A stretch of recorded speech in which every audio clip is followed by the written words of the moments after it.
कृत्रिम बुद्धिमत्ता हेच भविष्य असून रोबोटिक्स, जैवतंत्रज्ञान यासह सर्वच क्षेत्रात या तंत्रज्ञानामुळे बदल घडून येत असल्याचं मुख्यमंत्री देवेंद्र फडणवीस यांनी सांगितलं।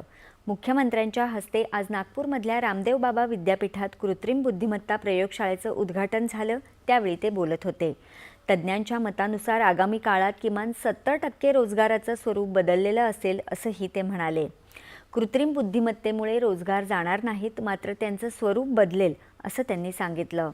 शिक्षण संस्थांनी नवीन शिक्षण धोरणाअंतर्गत बाजाराच्या मागणीनुसार अभ्यासक्रम निश्चित करायचे आहेत। शिक्षण संस्थांनी केवळ पदवीधर निर्माण करायचे नाहीत, तर रोजगार मिळू शकतील असे शिक्षित तरुण घडवायचे आहेत असंही ते म्हणाले।